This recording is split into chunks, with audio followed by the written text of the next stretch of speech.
De nuevo, gracias por acompañarnos. Alrededor de 18.500 ticos viven con diabetes o con prediabetes. Hoy nos vamos a centrar en esa, en la prediabetes o también conocida resistencia a la insulina. Puede que usted llegue y el médico le diga es resistente a la insulina y usted dice ¿hasta dónde se puede quitar esto? Porque es prácticamente un paso a la diabetes. Bueno, hoy vamos a tratar este tema y desmenuzarlo de la manera más fácil en compañía de la médica especialista en metabolismo, la doctora Maureen Minda Saraya. ¿Cómo está la doctora más linda de este país? Sí, qué emoción, imagínense lo feliz que estoy con ese piropo. Gracias, estoy muy bien y muy feliz porque, ¿qué tema? Yo sé que usted en la casa lo estaba esperando. ¿En qué idioma quiere que le hable? ¿En árabe o en inglés? Bueno, que usted quiera. Doctora, ¿qué marca en un examen que una persona sea prediabética? Bueno, lo primero que tenemos que decir es que hay signos que podemos empezar a ver que nos orientan a poder pedirle al médico que nos haga exámenes para saber si tenemos este tipo de patología. ¿Qué podemos encontrar en los exámenes? Bueno, primeramente las insulinas elevadas. Hace muchos años, cuando yo empecé a hablar de este tema, no era tan aceptado, pero creo firmemente que la prevención es el resultado que todo el mundo está buscando para no llegar a desarrollar una enfermedad. Insulinas altas, resistencia a insulina o hiperinsulinismo. Luego, alteraciones en otros exámenes como la hemoglobina glicosilada, por ejemplo. Ahora, nos hemos centrado muchas veces, doctora, y ya dicen, es que es prediabético porque compran el glucómetro en la farmacia, sacan la tirita, ¿verdad? Y sale alterado. Salen 112, por decirlo así, ya la persona dice, soy prediabética. Hay muchas variables que pueden cambiar eso. Sí, y no es así. Figúrense que cuando un paciente está prediabético, más bien nosotros podemos tener las glicemias bajitas. Entonces, no podemos confiarnos de las glicemias, que son el azúcar en sangre, en ayunas, para decir si estamos o no prediabéticos. Antes de eso, podemos tener una secreción exagerada de insulina, que es la hormona que baja el azúcar, y que entonces las glicemias no salgan bajas. Se ha visto incluso en personas que son muy deportistas que la glucemia sube muchísimo. Es que depende de las horas de ayuno. Entonces, un paciente no puede confiarse solo del azúcar en sangre en ayunas para saber si tiene prediabetes. Tenemos que ir más allá, tenemos que ver la parte clínica, que un paciente nos diga, doctora, es que yo con todo me engordo, doctora, viera que es que yo como la mitad de lo que come mi amiga que tiene características muy parecidas y yo siempre me engordo, doctora, es que tengo una mancha aquí oscura en el cuello, les cambia el color de la piel, la acantosis nigricans, o que le digan a uno, doctora, es que viera que después de comer a mí me entra un sueño y es como un mareo y una sensación de cansancio. Todo eso nos orienta a la prediabetes. La glicemia un poquito alta podría ser precisamente por muchas horas de ayuno. Entonces necesitamos exámenes más específicos para poder hacer el diagnóstico y evitar que desarrollen diabetes. El doctor dice es prediabético. ¿Qué hago en ese caso? Voy a tomar un poquito de agua, vea, tengo sed. Sí, La de menos ¿por tengo qué que trajo irme... solo usted? ¿Ah? ¿Por qué le voy a traer, le vamos a traer sí. agüita. Bueno, ok, ya nosotros encontramos que el paciente tiene una hemoglobina glicosilada más alta de 5.7. ¿Qué es la hemoglobina glicosilada? Es la forma en la que el paciente va a enfrentar realmente los carbohidratos que ha estado comiendo en los últimos 3 meses. Es un reflejo de cómo se ha venido alimentando. ¿Qué tenemos que hacer? Es el momento de los cambios. Tan simple como empezar a modificar la alimentación, empezar a movernos y definitivamente bajar el consumo de carbohidratos o harinas. La prediabetes es totalmente reversible y no tenemos por qué llegar a diabetes y luego 10 años después a encontrarnos con complicaciones crónicas como la amputación de una pierna, la ceguera, la pérdida del riñón. Si nosotros podemos diagnosticar al paciente en la etapa pre, en el cuarto antes del cuarto de la diabetes, para poder evitar este tipo de situaciones. Cuando se habla de carbohidratos, tenemos dos tipos, ¿verdad? Que son los simples, que son los que entran directamente, prácticamente, que son como esa bomba, y también los complejos. ¿Cuál es el recomendable que una persona prediabética coma? Porque no los podemos quitar del todo. Bueno, tal vez enseñarles eso sea más complicado, pero nosotros lo que tenemos que hacer es evitar ultraprocesados. Todo lo que viene ya molido, mezclado y empaquetado va a tener azúcares refinados, que es lo que realmente pasa directamente a hacer un pico de insulina. Y entonces yo no sé cómo explicarles, tal vez aquí demos la idea, ¿verdad?, de que desayunamos y nos comemos una repostería. Ajá. Entonces, digamos que aquí por donde está mi anillo hay una línea donde debería de estar Es que voy a decir la verdad, usted me pidió la pantalla toda y a mí se me olvidó. Sí. Pero bueno, usted tiene unas manos muy bonitas, así, entonces explíquelo. Ok, yo me quedé así a ver si era que ahí estaba la pantalla. Ok, entonces digamos que venimos y desayunamos con una repostería, entonces vamos a hacer un pico de insulina. No es cierto que vamos a elevar la insulina demasiado, pero digamos que hacemos un pico y entonces esa línea que iba aquí se me desplaza a un punto aquí arriba. Vuelve a bajar, pero al ratito nos dan ganas de una galleta como unas que vi ahí puestas ahora que entré. Entonces, otro pico. Al ratito, no, dice que no son de él, el camarógrafo. Al ratito, entonces, al almuerzo decimos, uy, qué rico una pizza.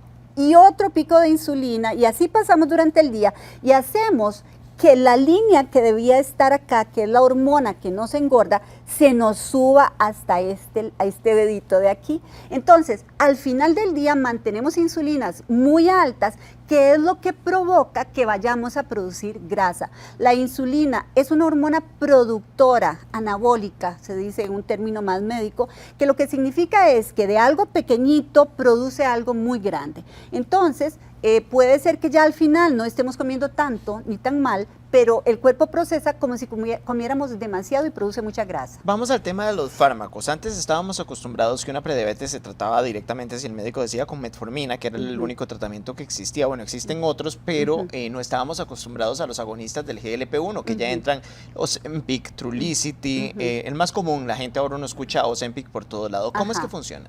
Bueno, nosotros antes teníamos el Consejo al Diabetes. Yo recuerdo que en Servicio Social yo puse a todo el mundo a caminar en la plaza del pueblo. Teníamos la metformina, que todavía se sigue utilizando, es un medicamento que si el médico se los indicó, por favor, tómenlo. Un día de estos me dice una paciente, viera cómo tengo el montón en la casa de metformina y yo no me la tomo.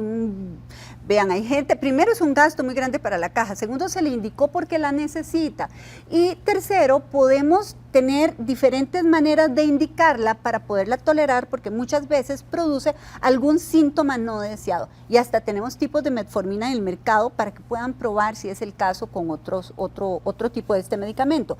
Ahora estamos en la era de los medicamentos que la tendencia es darle al paciente lo que el cuerpo estaría produciendo, pero que con el paso del tiempo por nuestros hábitos dejamos de producir. Entonces, ¿qué son los análogos de GLP-1? Son una hormona que generalmente vamos a encontrar en el intestino y que sin que nos estemos inyectando nada, la tenemos en el cuerpo y va a ir al cerebro a decirle al cerebro que no necesita tanto esos antojitos que nos hacen comer de más. Además, se va al estómago y le dice al estómago quédese más tiempo con la comidita para que el paciente se sienta lleno más rato y no tenga que ir a buscar otro tipo de comida. Y de manera general produce un efecto antiinflamatorio en la pared de la arteria, evitando eventos cardiovasculares. Cuando los pacientes confunden los análogos de GLP-1, que son estas inyecciones que ustedes han escuchado, con los medicamentos o pastillas para adelgazar, realmente a uno le da mucha pena, porque eso es como que usted tenga, Sergio, ¿qué le puedo decir? Un vasito plástico de estos desechables y esa botella que usted ya ahora inventaron, que esas botellas mantienen el frío o mantienen el calor, y usted diga, no, es que a mí me da miedo porque me dijeron que eso no es tan bueno, voy a seguir usando el vaso plástico. Yo no vendo estos medicamentos, no tengo ninguna relación, pero si el médico se los recomienda, realmente podrían generar un gran beneficio. ¿Por qué? Porque ayudan a que la insulina, que es esa hormona que también produce tumores, como ella hace que la célula crezca, puede también producir crecimiento de células anormales, hace que esa insulina vuelva a rangos más normales para que el paciente tenga oportunidad de comer sin estarse engordando tanto y produce una situación de antiinflamación para prevenir infartos o derrames. Ahora, la persona que está tomando metformina, que le mandaron metformina por la caja, puede, en caso de que un médico como usted diga, sí puede usar un agonista del GLP-1 como Ozempic, Trulicity, hablemos de esos dos que son los que tienen más estudios, ¿puede combinarla? Claro, claro, y de hecho tenemos ahora varios diferentes medicamentos que juntos son como decir andar en un, no sé, un Rolls Royce o algo así, porque, por ejemplo, hay medicamentos ahora que nos ponen a orinar azúcar y entonces ya no tienen una afectación metabólica tan importante como otros. Sencillamente de lo que usted consume va a orinar un poco de ese azúcar, haciendo que los niveles de glicemia disminuyan para que ese azúcar en su sangre no se quede en sus ojos, no se quede en las arterias, no se quede en el riñón. Entonces, nosotros no es que vamos a usar los análogos de GLP-1 solos, y no es que los vamos a usar para adelgazar. Nosotros vemos a un paciente, bueno, los médicos de manera responsable, después de una historia clínica, un examen físico y exámenes de laboratorio, vemos al paciente y tratamos de buscar la mejor combinación de medicamentos para que el paciente pueda lograr un cambio radical en sus glicemias y en sus insulinemias. ¿Y a partir de cuándo, si la persona califica para utilizar estos, los Ozempic, Trulicity, para explicárselo mejor a la gente? Aquí se puede hablar con marcas. Si sí, nos dejan. sí, sí. En realidad. ¿A partir de cuándo se puede ver el cambio en la persona cuando ya comienza a usar estos agonistas? Mis pacientes a la semana, y es que empiezan a dormir mejor, se les quita la inflamación en el intestino, me dicen, doctora, ya no tengo ese problema de reflujo, ya no siento que me ahogo cuando duermo, dejé de roncar, me siento más energético a la semana. Claro, debe ser indicado por una persona que realmente conozca y conste, una persona o un médico que hace un año de una certificación para conocer qué es la obesidad, no es la persona indicada. Me hace mucha gracia ver médicos que tal vez tienen un año de graduados y tal vez están haciendo una certificación y hablan con una propiedad y no. Nosotros tenemos, y hay casos que uno se queda asustado. Tenemos que ver que el médico tenga una buena trayectoria, porque ustedes nos enseñan a nosotros. Cuando llegamos al servicio social, cuando nos enfrentamos al paciente, empezamos a aprender. Entonces, hay que ver que sea una persona que realmente conoce cuáles son los efectos que puede provocar un medicamento, cuáles son los riesgos de utilizar un medicamento de una persona que no ha tenido un buen examen físico, buenos exámenes, y en caso de presentarse alguna de estas contraindicaciones o eventos no esperados,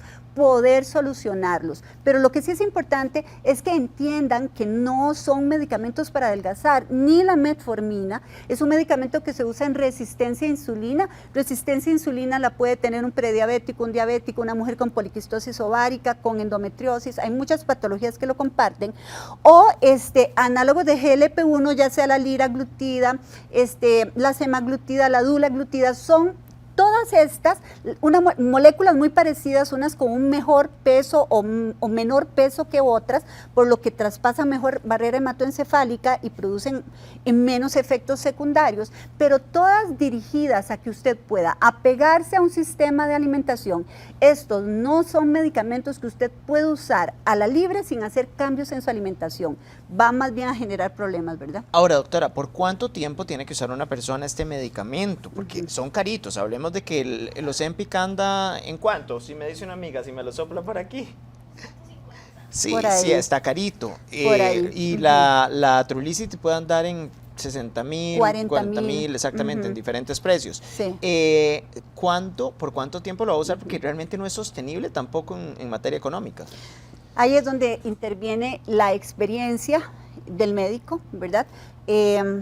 Dependiendo de cómo inicia este paciente, de cuáles sean los objetivos, de qué tan pronto uno pueda ver exámenes de laboratorio ya normales, así entonces definimos, cuando ya lo tenemos con menos de un 10 a un 15% del peso corporal, si ya es el momento de retirarlo. Si el paciente tiene capacidad económica o el seguro que tiene lo cubre, entonces nosotros podemos suspenderlo antes.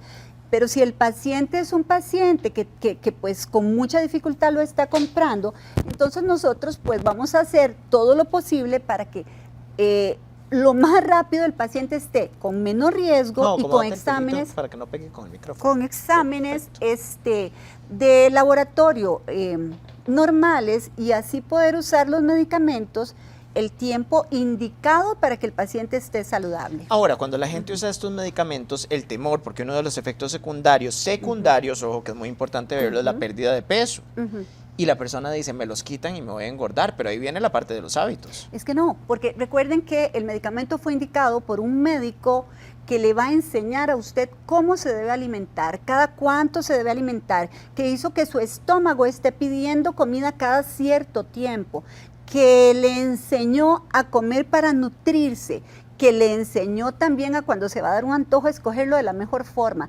Por eso es tan importante que tengan una guía de un médico formado en nutrición para que puedan hacer cambios o estilos en la vida que van a mantener un buen peso. Porque mire, si usted no es de los que les gusta, bueno, a mí tampoco me gusta el ejercicio, lo hago porque tengo que cuidarme, se muere risa, pero sí, las personas que hemos sido obesas, que hemos luchado con el peso, no nos gusta realmente ponernos tenis y salir, pero nos obligamos a hacerlo porque entendemos que es como levantarse en la mañana. Yo voy a su casa para que caminemos. Sí, nosotros, él me obliga, nosotros aprendemos o cambiamos nuestros hábitos para mantener la salud. Entonces, es lo que los médicos con formación en esto, no estoy hablando de un esteticista, por ejemplo, que he visto que algunas clínicas estéticas están usando este tipo de medicamentos, no es el caso. Estamos hablando de médicos que puedan manejar exámenes de laboratorio, indicar medicamentos y saber cuándo retirarlos. Cuando usted tiene un programa que le va a indicar los cambios que debe hacer para ir acostumbrándose a vivir de una manera saludable, no tiene por qué volver al peso que estaba, porque nosotros somos lo que comemos. Y si usted tenía 100 kilos cuando empezó a usar el medicamento y ahora tiene 70, y usted vuelve a comer como comía cuando tenía 100 kilos, pues va a volver a esos 100 kilos, claro, porque uno es lo que come.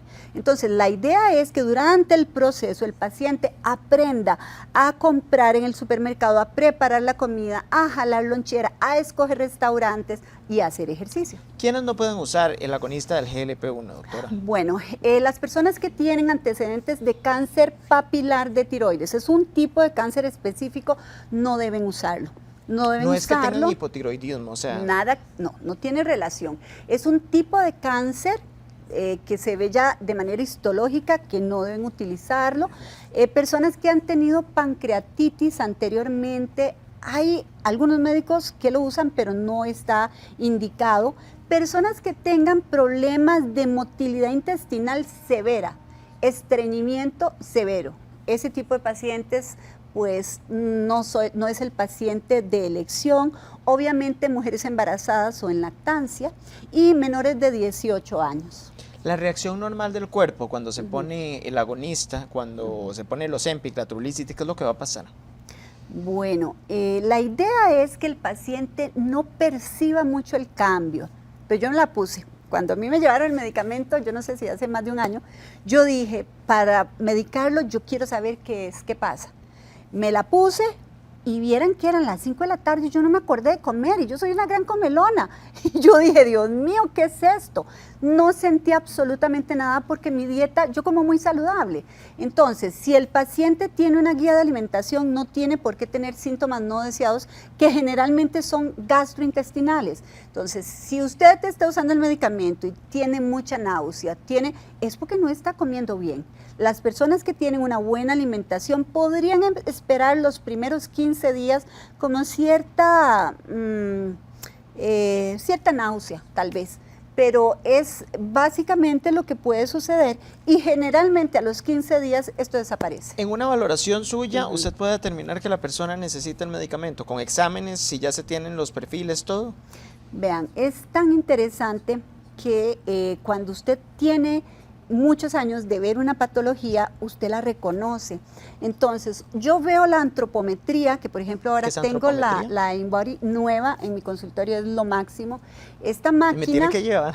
Tenés que llegar a hacértela. Esta máquina, ya cuando yo veo los niveles de músculo muy altos, cuando veo el hígado, la grasa visceral aumentadísima, el metabolismo muy bajo, veo al paciente y le veo un abdomen grandecito, bracitos delgados, piernas delgadas, le observo manchas en el cuello, es como cuando ustedes oyen un perrito ladrar en la noche, sin verlo saben que es un perro, ¿verdad? Es exactamente lo mismo. De manera clínica uno dice, este paciente tiene una resistencia a insulina, una prediabetes o una diabetes. Obviamente, de manera responsable, nosotros los médicos enviamos exámenes de laboratorio para tener un respaldo y además poder ver en el tiempo y el momento en que el paciente ya no requiere fármacos y podemos soltarlo y mantenerlo solo con hábitos y estilos de vida saludables. Doctora, yo creo que queda clarísimo todo esto que estamos viendo. Sin duda hay que tener mucho cuidado. Ayer una persona me decía, ay, es que me iba a comprar los Ozempic porque desgraciadamente pasa lo mismo con los antidepresivos en el país, los venden de venta libre. Sí. Y la gente llega y los compra sin saber el daño que se podría causar y los efectos secundarios, ¿verdad? Miren, y no tiene sentido. Cuando ustedes pierden peso, o sea, existen moléculas de este mismo tipo, como la liraglutida, que es para pérdida de peso. ¿Qué es la Saxenda? ¿Verdad? Exactamente. Por eso debe ser el médico el que diga que hay problemas tal vez emocionales de por medio, traumas. Hay muchas cosas con las que podemos ayudar al paciente si realmente tenemos el conocimiento para hacerlo. Pero perder peso sin una guía de cómo mantenerme no tiene sentido, porque toda pérdida de peso involucra un 10 a un 15% de pérdida muscular. El músculo es nuestro seguro de vida y el que mantiene un metabolismo estable. Así que yo si estoy perdiendo músculo solo por un periodo de tiempo para luego volver a recuperar el peso, no tiene ningún sentido y más bien nos hacemos daño. Doctora Maure Minda Saraya, muchísimas gracias por acompañarnos con esta amplia entrevista. Yo creo que queda clarísimo cuándo sí, cuándo no, y lo mejor, que asistan a un especialista como usted, que es la mejor, yo eso lo reconozco. Por usted estoy vivo, ay, es lo más importante. Muchísimas gracias, doctora. Nosotros continuamos con más. Mi querida Fabiola Herra, guapísima, está con una doctora también guapísima. Adelante.